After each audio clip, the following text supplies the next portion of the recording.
Hey there friends, welcome back to the channel. My name is Sohum and I'm on a mission to spread peace, love, and positivity through music. Today I'll be reacting to the 2009 Prince Tavis Smiley show interview. This is now my second time reacting to Prince appearing on the Tavis Smiley show, and my first reaction, you guys should check that out, was an interesting one. I definitely enjoyed the questions. I just wish that we were able to explore each of those individual conversations and topics more deeply. So maybe we'll get to do that today. I believe these interviews are about 5 years apart, so I'm sure things may have changed between 2004 and 2009. I'm excited to jump into this, but before we do that, a massive thank you to Samantha, whose generous support made this reaction possible. I appreciate you. All right, now let's jump in. From Los Angeles, I'm Tavis Smiley. Tonight, a rare conversation with one of music's biggest superstars, Prince. The Grammy and Oscar-winning icon has just released a unique 3-CD set and a new website called lotusflower.com.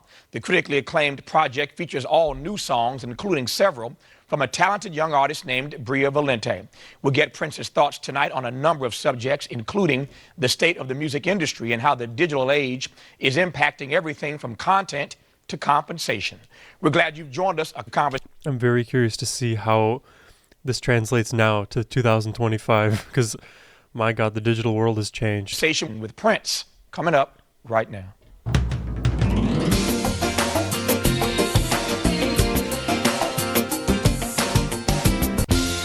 Back to this program. The iconic musician and producer has been one of music's most popular and prolific acts for 3 decades and was inducted into the Rock and Roll Hall of Fame, as we all know, back in 2004. His latest project is a unique collection of 3 CDs, Lotus Flower, Minneapolis Sound, and Elixir, which features a talented young singer named Bria Valente. You can get all of this at his new website, lotusflower.com. From the new project, here's some of the video for Crimson and Clover. Good to see you as always. Likewise. What was that preview? Look at us on that camera. Yeah. Do we look good? Looking sharp. I'm feeling new sideburns. Oh, yeah. Well. Oh, there's a live audience now. And that black and white is sharp. When you're, for the book, the best-selling book, 21 Nights, your photographer, Randy, was here. Randy St. Nicholas. Yeah, Randy was here. And I remember in that conversation, the two of us talking about the fact that you stay pretty much clean all the time. It's not like when you're in your house, you got on sweats and... Randy said that? Yeah, Randy said he's pretty sharp all the time. Okay. Yeah. No. That's not true? Yeah. He's always dressed up. Yeah. Yeah, you know what? I would believe that, except for the fact that I know that you don't sleep. Yeah. You really don't sleep very much. I saw a sign in the back said, journalist, advocate, insomniac. Yeah. Insomniac? Yeah, well, for you it should be. What, does he literally only need like 1 or 2 hours of sleep a night? Is he that kind of person? No wonder he put out 39 albums. The world's greatest musician, insomniac. That's what it is. Props to you on your show, seriously. I watch every chance I get, and UMass and Kayla last night. Yeah. So, wow. Yeah. Joni Mitchell. Yeah. Man, it's just so enlightening. Well, I appreciate it. Inspiring. I'm glad you said that because I was actually, I never told you this story, but one day when you were on before, I was around town somewhere, and we had promoted that you were coming on the next night. And I walked past a group of people, and they didn't see me, obviously. And I overheard them talking about you and the fact you were going to be on my show the next night. And one of them said, why would Prince go on PBS? And I was thinking they don't know that Prince watches like everything, but indeed watches PBS. Well, I keep an eye on you because, you know, you have been an advocate, and I learned a lot from State of the Black Union. You've sent it to me, and I make a point to try to check it out when I can. And that said, Dick Gregory, one time I saw him on there, and it just moved me so much. I put pen to paper, and I owe him money now. Dreamer. Yeah. I want to talk about the song Dreamer that you dedicate to Dick. And actually 4 songs I want to get. I should disclaim that there's probably a lot of references and people who I don't know. I don't want to bore you with telling you I don't know some of these people, but I will comment where I can. Get you to talk about the lyrics specifically. I'll get to that in just a second. Back to this PBS thing, though, right quick. I'll come back to that only because you really got into Unforgivable Blackness. Yeah. What'd you make of that PBS series? Oh, I know. It's amazing. I'm in sort of celebration mode right now. I'm just thankful to be alive. I'm thankful to have the friends that I do and the teachers that I do. And Wow. I've spent the last year just... I love that his shout-outs extend to peers, but the people who also mentor him, because everybody needs a mentor, somebody to help guide. People have walked the path before. Even if it's not the exact path, they can still guide. They can still give you an external point of view. But when you are a trailblazer, it often feels like there's nobody else to rely on. So it's interesting. I'm very curious to hear who his teachers might have been. Playing when I feel like it. And I really look forward to this time in my life.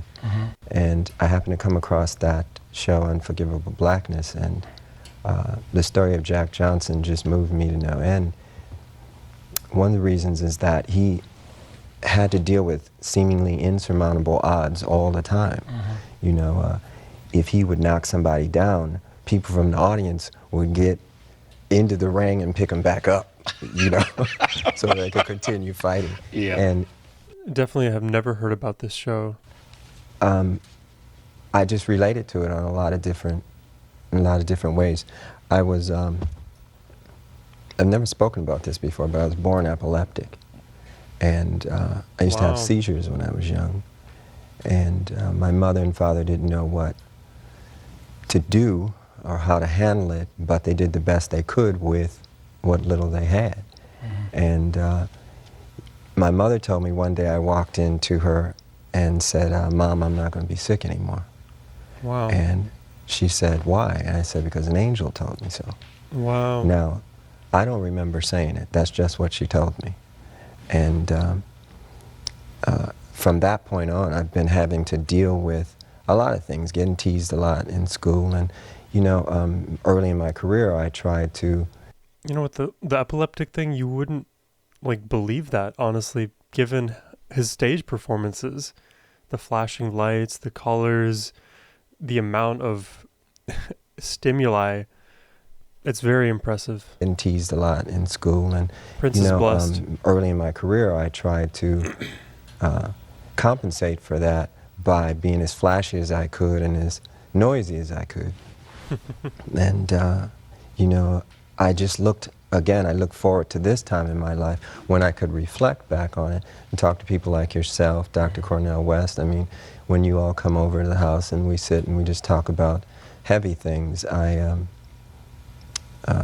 just become thankful. I don't know what else to say other than that. How did you get beyond? Because I know you have so many fans of all ages, and I think there are no doubt some young people watching who I know, in fact, will be helped by your answer to this question. As a kid, being teased so much, and kids get teased for all variety of reasons, as we know, how did you grow out of that into, not just into confidence, but indeed into excellence? Or maybe I put it in the wrong order, excellence and confidence. But how did you grow out of that? That's a great question, and I love that he provided that caveat. But indeed into excellence, or maybe I put it in the wrong order, excellence and confidence. But how did you grow out of that? How did you navigate yourself past that? Good question. The first thing I did is of course, I went into self, and I taught myself music. My father left his piano at the house when he left, and I wasn't allowed to play it when he was there, because I wasn't as good as him. So when he left, I was determined to get as good as him. And I mean, this story is like enough to make me bawl. I don't even know. That is just, this was meant for him. Music was meant for him. Taught myself how to play music, and I just stuck with it, and I did it all the time. And sooner or later, people in the neighborhood heard about me, and then they started to talk about me. And it wasn't in a teasing fashion, it was more like, wow, look what he can do. And there's something about having people around you giving you support that is it's motivating. And once I got that support from people, then I believed I could do anything. Wow. And I had a lot of really good teachers. My best friend Andre Simone, his brother Eddie, I'm entirely indebted to in this regard. He used to tell me, man, your songs are better than anybody's on the radio. You can do whatever you want to do. And I just kept rolling with it, Eventually I went out to New York, and I got turned down my first time, but I just wasn't, you know, I felt like Jack Johnson then too. I just wasn't going to be put down. Good. You know, so. Back to the I just love Prince and the way he thinks and reflects. As an artist, as anybody taking a unique path, you have to defy so many preconceived notions, expectations. You have to find support where there isn't any. You have to avoid the detractors, even though they are close. They could be family. Those people may not think you are capable or want you to even succeed in that novel, unique path. You have to just put all of that aside and at least find the motivation from within. And when a support system hopefully does find itself around you, man, that is like the accelerant on that fire. I'm glad that he had that support system. Not many people are lucky enough to have it, and they have to scrape, they have to fight, they have to continue to prove themselves. And you hear those stories too. And people can be successful from those backgrounds, but man, why not support? Let's help each other out. this excellence thing, though, talk to me about excellence. I mean, it's clear that you are head and shoulders above pretty much everybody else in the world of music. And that's my assessment, and a whole lot of fans agree. We all say amen? Amen. See that? So it's pretty clear you head and shoulders above everybody else. But talk to me about how we, who are not Prince, can aspire to the level of excellence that you portray in what we do every day. Well, everybody's talented at something. Right. And that's what makes the world go round. We all need each other. And again, it's about good mentoring and good teachers. I had a lot of good people around. The other thing I have to point out, though, is He's that... so smart. I disagree with everything he says. How can I put this? My father he was so hard on me. I was never good enough. And there was something about that. It was almost like the army when it came to music. It's like, that's not even close to, he'd say, it's not even close to what I'm doing. And he'd play again. And I could hear it. John Blackwell, my drummer, he's the same way. His father taught him the same way. We learn like that. We learn from being shown. It doesn't come from books and just reading it. We need to be shown. Yep. You know. So it's just having really good teachers and a bar that's so high. You know, Tiger Woods. I mean, we can go on and on and on. You talked a couple times about your father, which you don't do in public, and I appreciate your opening up in that way.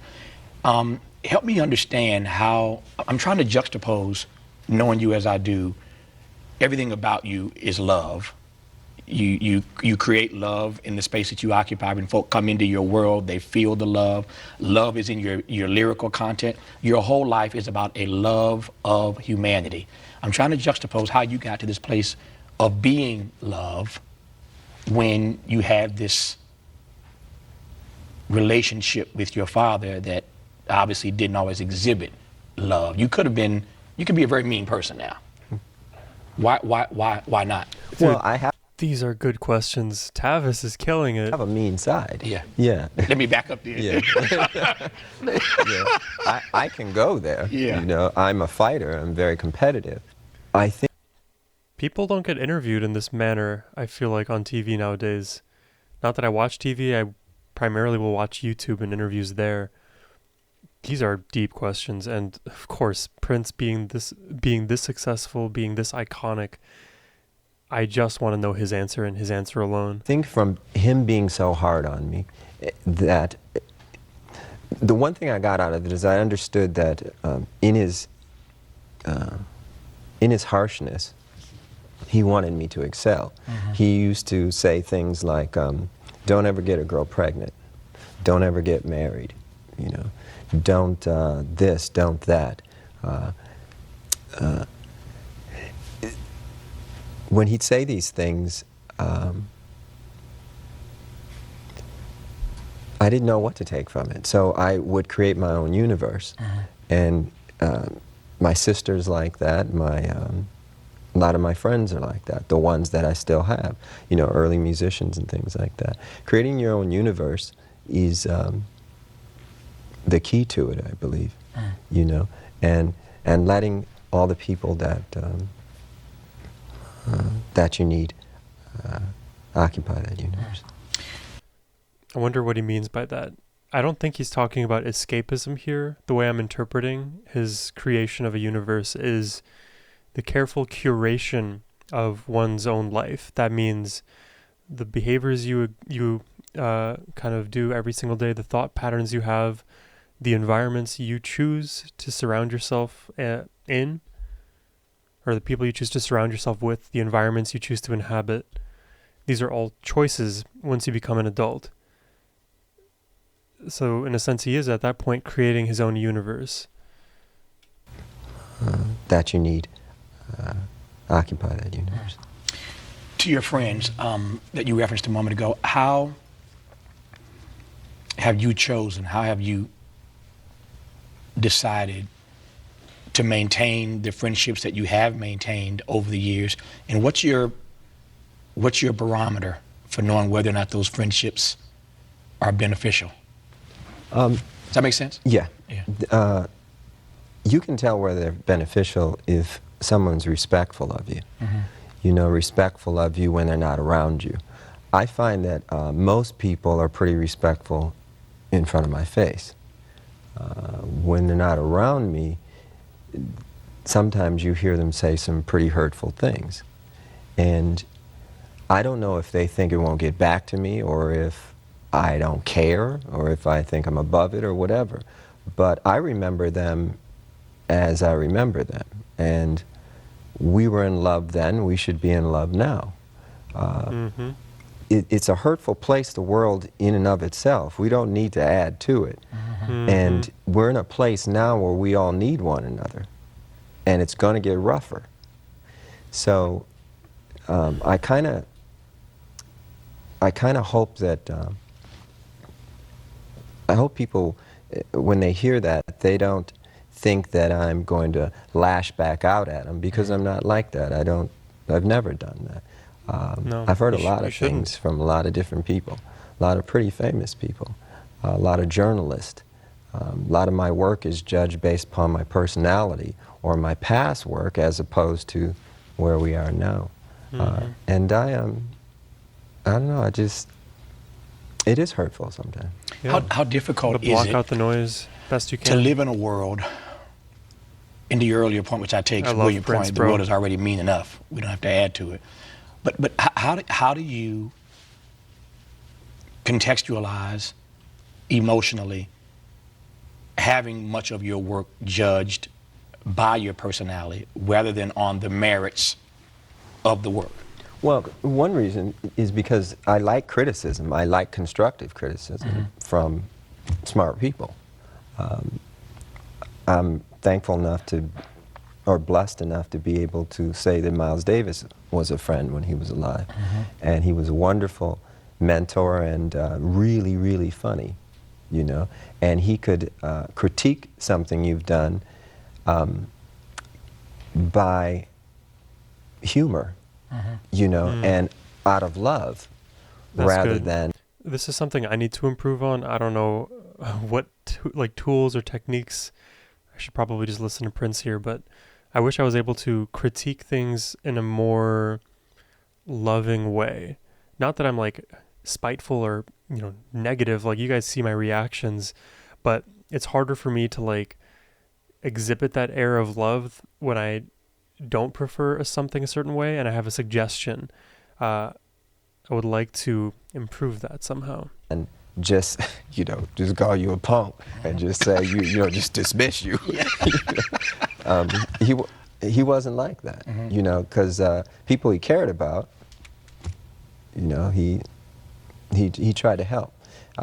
when people criticize my work and attack my personality, it's doesn't help me. I can't do anything with it. Yeah, I don't know what they no takeaway. I don't know what they want. Change your personality? I've asked writers this before, and a lot of times they tell me that they just write for each other. They're not really writing for, well, I really got him that time, didn't I? Yeah. Okay, well, yeah. I don't know. Nobody learns anything from it. Really. Just Who's haters. qualified? I mentioned, I want to connect these two things. I said earlier that you were head and shoulders above everybody else in the music world. No, and just most kidding. musicians, I think you would acknowledge that. Just kidding. Who's qualified, and maybe qualified is the wrong word, but it's the word I'm going to go with. That's my story and I'm sticking to it. Who's qualified? This is a small point, but I love that Tavis hedges a lot of his statements. Not that he's doing it maliciously or anything, but he is so intellectually humble that he's willing to admit even before the conversation happens that he may be presenting something in an incorrect manner or assuming something with the way he uses his language. Oh my God.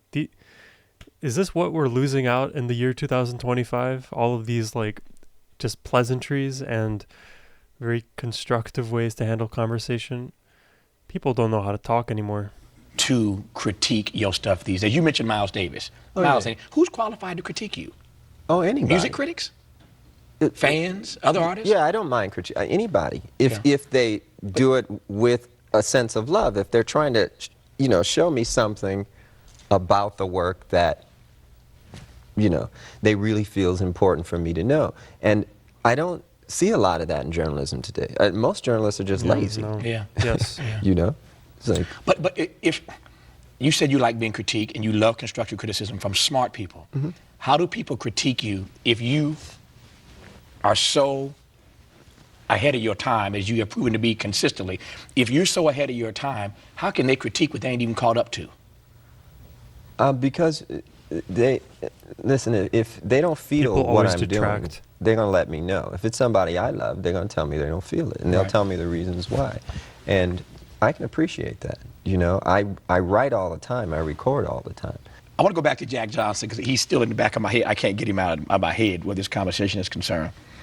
Who have you felt most often like in the ring fighting the record industry? Like Jack or the opponent? Oh, like Jack. Like Jack? Yeah. Tell me why.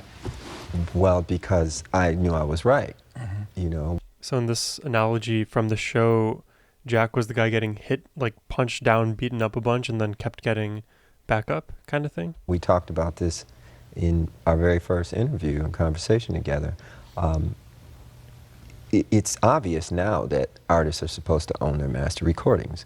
I mean, in the future, it'll be unconscionable to even think you can take somebody's creation and claim ownership of it. Yet it is still See, happening. unfortunately, this discussion is going to start to barrel into a discussion about the human genome and the DNA and all the rest of it. When it gets there, then we're going to be in the deep water. We should get to the deep water. It's That's better so to interesting. start the conversation now before we get into God talk. Okay. That's fine too. We can hear it. There are We're adults here. 4 songs that I want to ask you about, and I did what I have never done before, which is to actually print these lyrics out. Some of them, I'm since the record is so new, I'm learning some of them. I got some of them memorized. Who gave you the lyrics, though? I've seen some really strange rewrites of my stuff. Well, I've seen one time they said the lyrics to When Doves Cry was, dig, if you will, the picture of me, Marvin Gaye, and the kids. Yeah.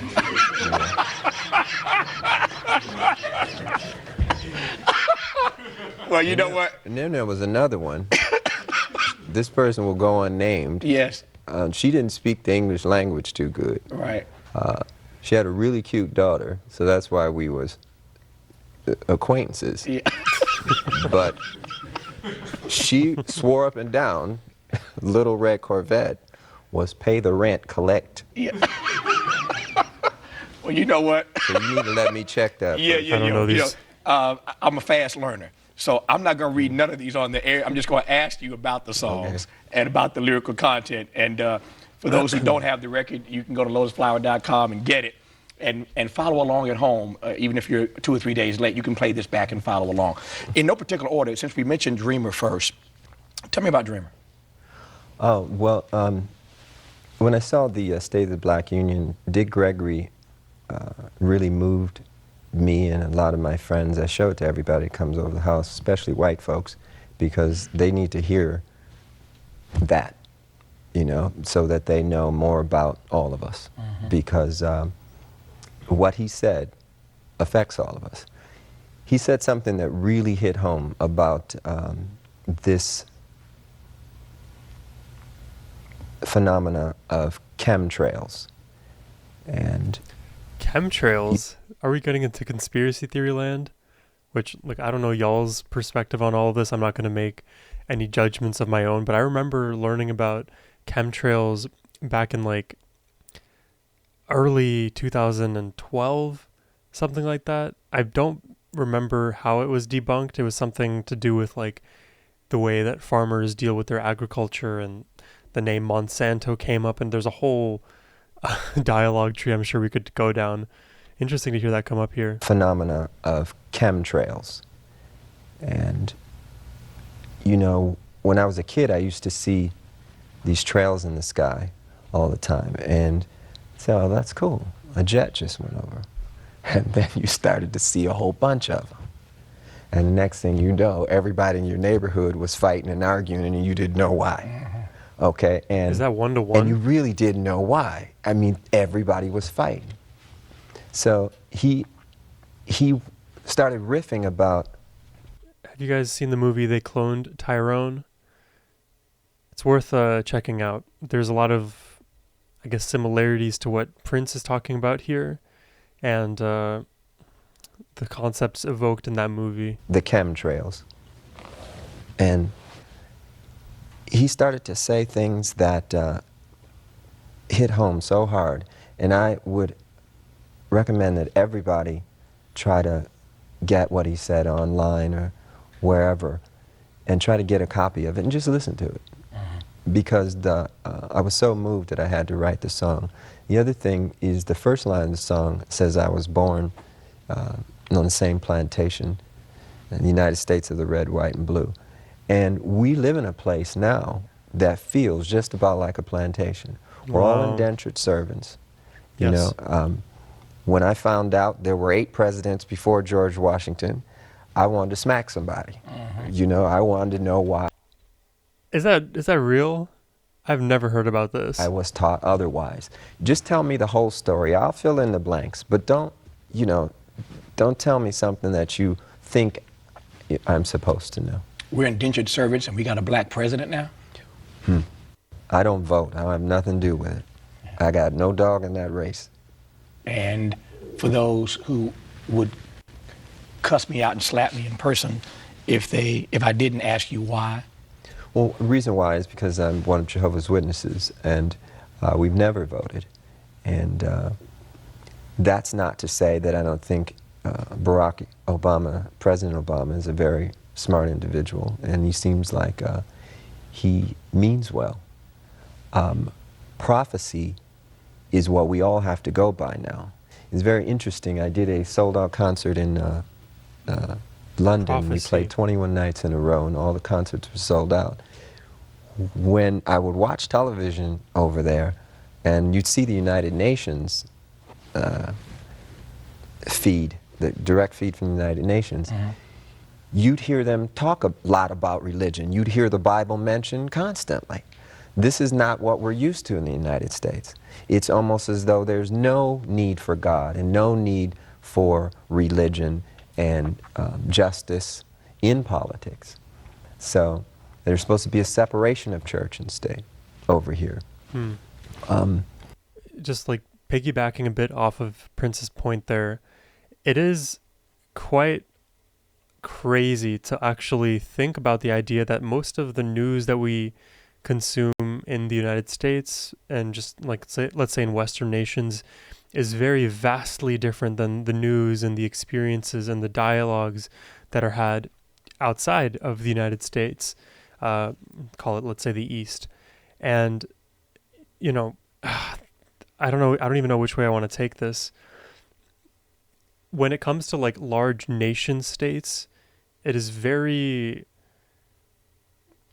interesting to see how, and I don't want to use the word propaganda, but how information is disseminated and how cultural fabrics are changed, manipulated, maneuvered to,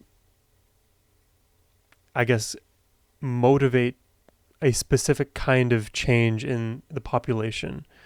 So if for whatever reason in the United States it's a push against religion, then the only thing to consider is, if you're now made aware of what's happening and what the differences are, what the trade-off is in doing so, whether it is actually beneficial for society as a whole or if it's not. And you can try to play the A/B test and see like what counterfactual information can be drawn from these differences societally.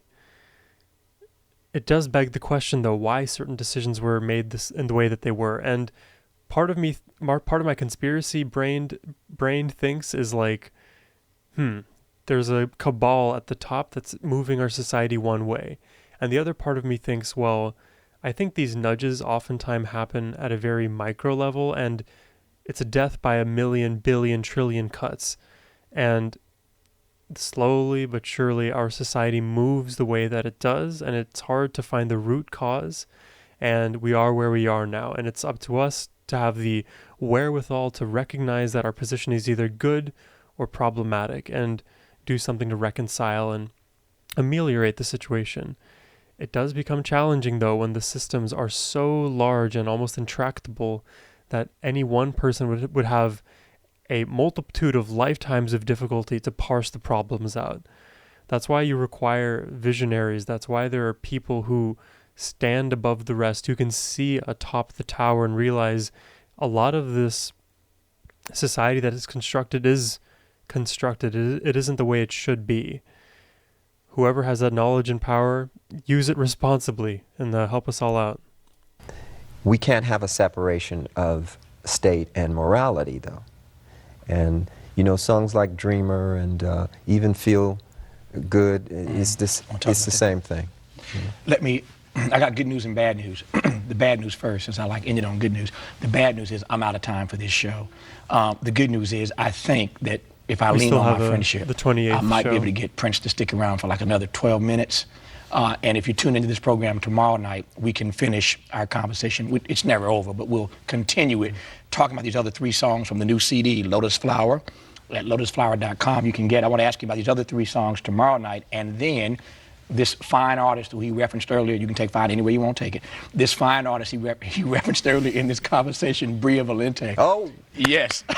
Bria will join us tomorrow night as well. So now tomorrow you're night, talking. Yeah, now we're talking. All right. So tomorrow night, part 2 of our conversation with Prince, and Bria Valente with us tomorrow night as well. She's one of the 3 CDs in this new Lotus Flower package of 3 CDs. Prince, thank you for coming on. Thank you. Appreciate it. That's our show for tonight. Catch me on the weekends on PRI, Public Radio International. You can access our radio podcast on our website at pbs.org. And I'll see you back here next time on PBS. Until then, good night from LA. Thanks for watching. And as always, keep the faith. All right, let's check out the next day. Hi, I'm Tavis Smiley. Join me next time with part 2 of my exclusive conversation of site Bria Valente. Welcome back to neither his Prince, but There we go. I didn't even change clothes. Skip the intros. Then again, neither his Prince, but he looks good all the time anyway. When we last actually, I changed. This is this double of all the same stuff. Tavis is one that didn't change. Yeah, yours is double. You got 2 of those. There you go. Well, you know, if it works for you, it works for me. I changed too. I got 2 of these. When we left you last night, I had these papers in my hand. We were talking about some of the song lyrics on his new CD, Lotus Flower. You know it's out. 3 CDs in this package: Minneapolis Sound, Elixir, and Lotus Flower. So 3 CDs in the package at lotusflower.com if you want to get it. We were talking last night to Prince about some of the lyrics, and we talked about Dreamer. I didn't get to these other 3. Can I ask you about Colonized Mind? Yeah. Yeah. Colonized Mind has to do with the state of the union right now, state of the union for all of us, not just black, not just white, but all of us. Yesterday we spoke a little bit about how I was raised, and my father, he was a very strong individual who demanded a very high standard from me. Wow, I think they filmed this in the same night, but even Prince is incorporating in his dialogue the continuity of referring to the previous conversation as yesterday and not literally minutes before. Just small note there. In everything. You said something very interesting, is that I could have turned out a mean person. I do have that side of me, but what I try to do is to the best of my ability, funnel it back into the music. Good. Larry Graham is a dear friend of mine. I just want to say what's up to him and Tina and Aaron and Latia. I'll be home shortly. I'm having a lot of fun out here, though, so I just want to say something. Larry has got a volatile side to him, too. He told me a story once. I hope Larry, I got to tell this. I just got to tell it. One time, Larry and Freddie from Sly and the Family Stone are on their way to a gig to open for Jimi Hendrix. Now, right then, I'm shaking, can't wait to hear what's about to go down. On the way to the gig, they pick up some of their amplifiers, and their car is loaded with these amplifiers, right? It's hard to see, but they're driving and they're late trying to get to the gig. They either hit this guy or a guy runs into them, but there's an accident, right? In the middle of the street in New York. Larry jumps out the car, whoops this dude's backside. Yeah. Freddie's with him. You know, they both from Oakland, so you know what time it is, right? I don't even want to see what the other dude looked like. Yeah. Okay. So it's like he got that side to him, right? And I was just taken by that part of the story. But then I asked him, I said, so when you got to the gig, like, what happened? Who won the battle between you and Hendrix? And Larry said, oh, we spanked him. Yeah. I said, wait, you spanked Jimi Hendrix? Yeah. He said, yeah, we spanked him. I said, it's Larry Graham, man. Yeah. You know? So it's like, same thing with him. If you listen to his music, you can hear the bass and the funk, the anger is in songs like People and Water and It Ain't No Fun to Me and stuff like that. You know, so that's what I learned from. You know, that's my teacher. It's colonized mind. Two more I want to ask you about. Feel better. We referenced this last night on the show. Feel better, feel good, feel wonderful. I love the title. I love the song, but I love the title. Yeah. Yeah. It's about telling folks to celebrate and stop hating. There are references in the song, The whole though, world would benefit by that. to a record executive who we've had some pretty interesting conversations. And there's a line that says, you tried to do me like my good brother Steve. All right. What we believe happens in the music industry is this, is that you can put out a record and SoundScan refuses to count as many as they actually sell. But you get paid on what SoundScan says that you sold. So if it's a low number, then you only get paid on that number. Meanwhile, when you go overseas and you check some of the barcodes and titles over there, they've already ripped you off several different times in several different ways. Like LimeWire? Also with the At least at that the time. influx of the internet, you know, no sales, then you No sales, just really free streaming. gotten your bank account emptied out. Yep. So we never I just saw a video the other day about how best to start remonetizing on these infinitely streamable platforms like Spotify, YouTube, and you know, the solution, even though it was provided, seemed like clear cut, just pay per listen, pay per stream. It feels a lot more intractable now than it ever did before. And it does again feel like a situation where, man, we moved the needle so many small incremental times. Now making a big structural shift is going to like completely uproot the current system we have, and consumers are going to hate it, artists are going to hate it, and we may land on something that is suboptimal even to what we have now. I'm curious if you guys, I mean, we've already, we've been reacting for 40 minutes here, but if you have any thoughts about like how would you improve the lives of artists and listeners alike now in the current era, I'd be curious, because like Spotify, it's kind of like an entry fee, and then you just get infinite access to all of the world's music, and music is being produced at light speed these days.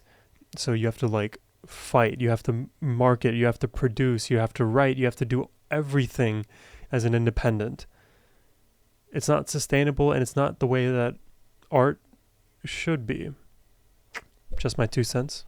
Gotten your bank account emptied out.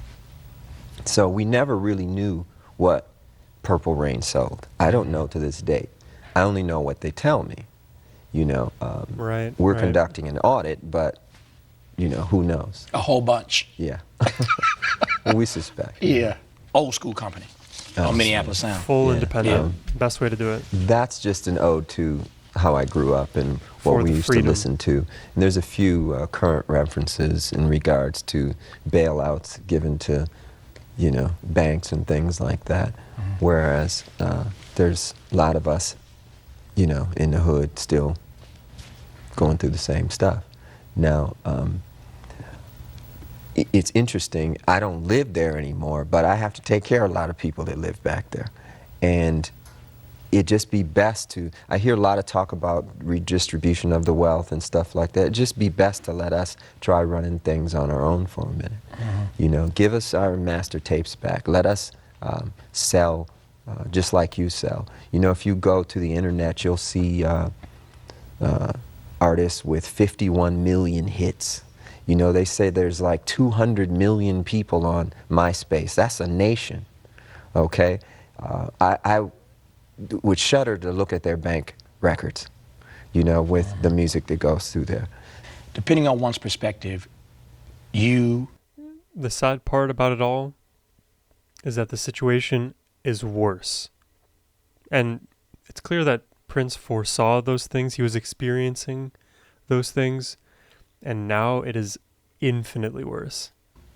Are either a genius for doing stuff like this, doing it yourself, distributing it yourself, et cetera, et cetera. You're either a genius or you are a hater of the industry, a hater of the way things have been done, ought to be done. Tell me the strategy behind your hate, doing what love. you do these days. Well, first of all, there's no hate involved. I mean, I welcome the industry to stay and remain the way it is. I mean, it's actually good because, when I'm sitting talking with somebody like Anita Baker, we can point to the industry as the way we don't want to do it anymore. We don't believe in free goods, and we don't believe in the 90% of the contract the way it's written now, the standard contract. We don't believe in 360 deals. Anybody that signs one of those are absolutely crazy. But it's a free country. You can do whatever you want. Not sure what that is. The thinking behind this was to introduce a new artist to the world, somebody who is very dear to me, and her music, it's soothing. It soothes me.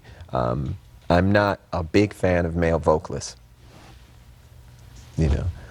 Usually when I do ballads, I use my higher register because I love the female voice doing slow music. I spoke too soon and mistakenly compared Bria's music to Sade's music. I didn't mean that she sounded like Sade, but I did mean that there's a romance that is presence in Sade's music that, like the song Love is Stronger Than Pride. It's one of the most beautiful tunes ever. And there's a romance that was missing in today's music. And the best thing I could tell Bria was, try to do something that is not happening today.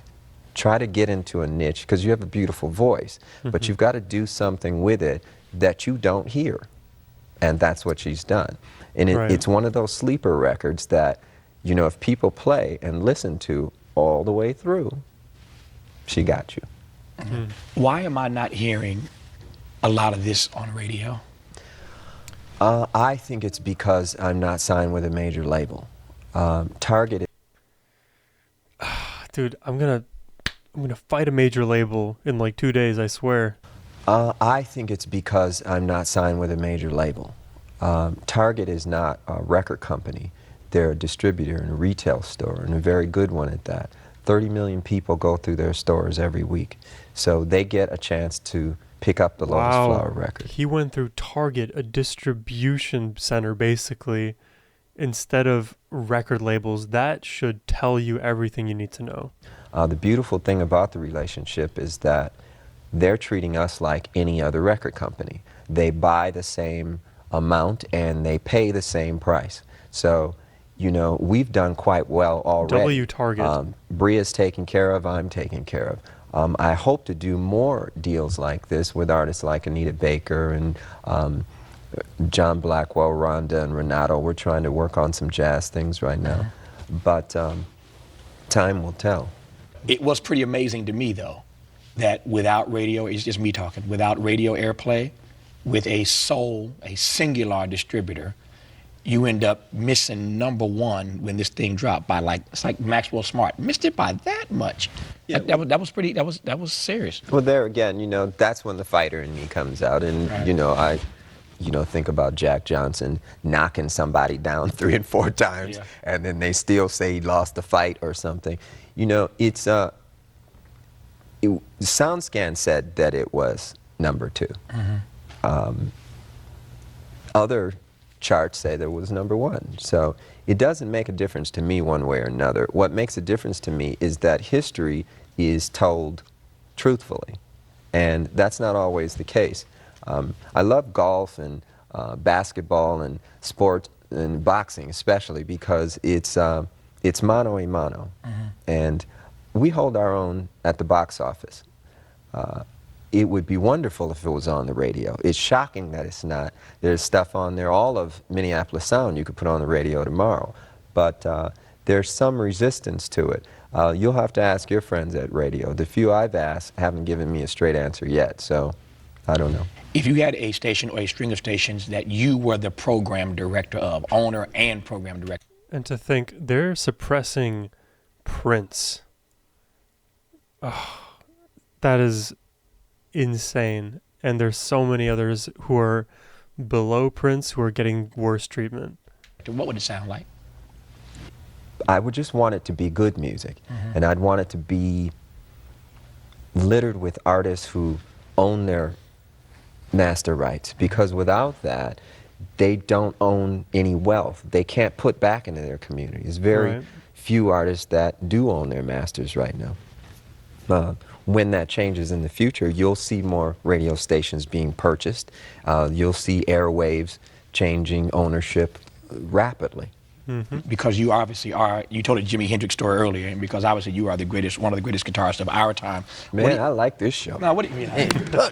You know what? We just tell the truth around here. We just tell the truth. I'm just trying to be a truth teller. What do you make? What do you make of this? Thank you. What do you make of this Guitar Hero? Oh. Yeah. Well, I'm mad at them. I hear it made like $2 billion, and they came to us and I was part of the Guitar Hero craze. Very small portion of that. But, as a player, not a I just owner. think it's more important that kids learn how to actually play the guitar. It's a tough instrument. It's not easy. It took me a long time, and it was still frustrating learning at first. And you just have to stick with it. And it's cool for people who don't have time to learn the chords or ain't interested in it, but to play music is one of the greatest things. To create something from nothing is one of the greatest feelings, and I don't know, I wish it upon everybody. It's heaven. Yeah. She's one of the 3 records, Elixir, by Bria Valente, in this new 3 CD package at lotusflower.com. Tell me how you found her. I'm going to talk to her in just a second, so you're going to give me the lead in here. She says that she met me first, and that's what she told me. Interesting. I say that I met her first. I don't even understand how you can meet the other person first, but I kind of get it. It's just an interesting way to frame that. I will say this, that Morris Hayes is very instrumental. He's my keyboard player. He's very instrumental in us actually coming together. And once we got together, we clicked. It was pretty easy. And the most interesting thing about her is how rapidly she picked up understanding of Scripture. Because I pretty much talk about that with everybody I know, because it informs my life so much now. The other thing is that she's really funny, and she likes to laugh. And you know, Travis, I love to laugh. So, no, I'm kidding. So, Yeah, he's funny. Yeah. I'm kidding. I told her I was going to say that to you one time. That was for her. You got it out. And on that note, you can get out. His delivery works just so well. His name He's so is monotone about Prince. it. His new project is called Lotus Flower. It has not one, not two, but 3 CDs in it. Bria Valente, Elixir. Prince, of course, Lotus Flower, and Prince, Minneapolis Sound. It's all good stuff. Prince, I love you, and there ain't nothing you can do about it. Glad to have you here. Brother. Appreciate it. Up next, singer Bria Valente. Stay with us. All right.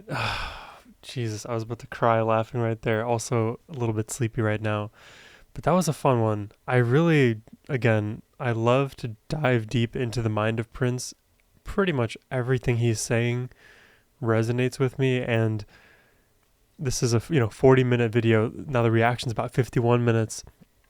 This could have easily been an extra 2 hours of just me monologuing over all of the interesting things that Prince is speaking on and the multitude of dialogue trees that are possible, which is why these shows are, it's so unfortunate that they are this short. 20 minutes a night, not enough. Prince in the podcast era, that's what we needed. I don't know if we ever had a very long form conversation with Prince. I'd be curious to hear a conversation like that, but we'd have to see with how YouTube copyrights and the video lengths and all that stuff go. But this was enjoyable. I hope you all enjoyed my reaction today. I'll see you in the next one. Hey friends, I hope you all enjoyed the reaction today. And if you'd like me to react to one of your favorite songs, you can hit the link in the description box down below. It is the best way to support my channel. But in any case, your support, your kindness, your comments, your likes, they mean the world to me, and I just wanted to say from the bottom of my heart, thank you.